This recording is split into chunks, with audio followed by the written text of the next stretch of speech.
बोल दुर्गे मैया की। एक बार जोर से बोल दुर्गे मैया की।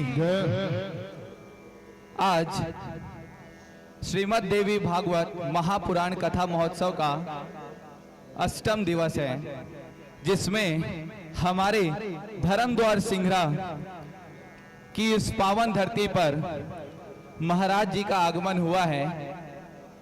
मैं सबसे पहले धन्यवाद देना चाहूंगा हमारे कथावाचक महाराज जी श्री कृष्ण तारेंद्र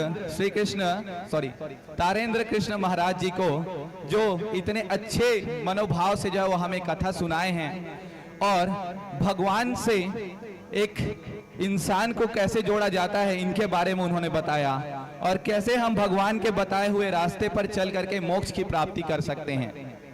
साथ में मैं आयोजक परिवार को धन्यवाद देना चाहूंगा कि इतना मस्त कार्यक्रम जो है वो हमारे पावन धरती ग्राम सिंघरा में आयोजन किया, जिसमें हमें इतने ज्ञान की बातें सीखने को मिली। आज हमारे बीच हर प्रकार के जो है वो वर्ग के लोग बैठे हुए हैं। एक माँ बैठी है, एक बूढ़ी दादी बैठी है, एक दादा बैठे हैं, एक पिता समान बुजुर्ग बैठे हैं, हमारे बंधुजन बैठे हैं, हमारे दोस्त यार बैठे हैं, हमारे भाई बहन बैठे हैं। सभी को ज्ञान की बातें जो है वो हमें सुनने को मिल रही है। इसके लिए एक बार जोरदार आप सभी को जो है वो ताली बजाने के लिए कहूंगा। कल मैं बड़े ध्यान से, काम के कारण हम लोग कथा को ध्यान से नहीं सुन पाते थे, लेकिन कल मैं एक बड़े ध्यान से कथा को सुन रहा था। उसमें श्री महाराज जी के द्वारा एक कमाल की बातें जो है वो सीखने को मिली। उन्होंने कहा कि सबकी अलग अलग कंपनी है और उस कंपनी के हिसाब से जो है वो लोगों को जाना जाता है।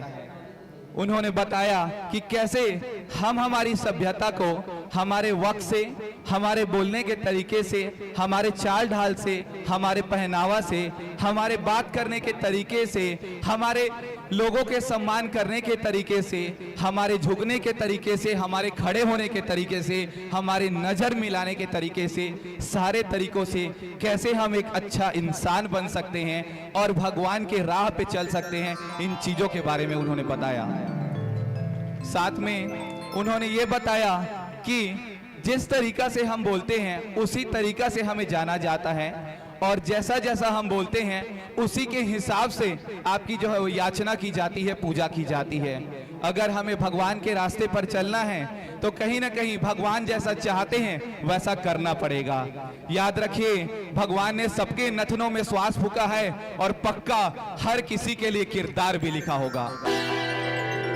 साथ में कहना चाहूंगा, अपने वक्तव्य को बस इसी में विराम देना चाहूंगा कि देखिए, आज जीवन में हमें जो है वो जो क्षण मिला है, हमारे हृदय में जो सांस भगवान ने जो है वो फूका है, उस श्वास के लिए मैं कहना चाहूंगा कि आइए सब मिल करके हम भगवान की राह पे चलते हैं। साथ में सभी एक दूसरे के सहयोग से, परस्पर सहयोग से आगे बढ़ते हैं।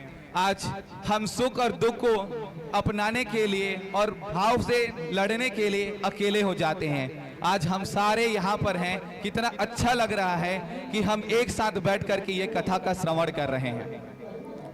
अंत में कहना चाहूंगा, हमें तैरने दे या फिर हे ईश्वर, हमें तैरने दे या फिर धारा में बहना सिखा दे, अपनी रजा में अब तू रहना सिखा दे, मुझे सिकवा ना हो, हमें सिकवा ना हो कभी भी किसी से, हे ईश्वर हमें सुख और दुख को पार जीना सिखा दे, सुख और दुख के पार जीना सिखा दे। धन्यवाद। और हमारे बीच कुसुम अजगल्ले जी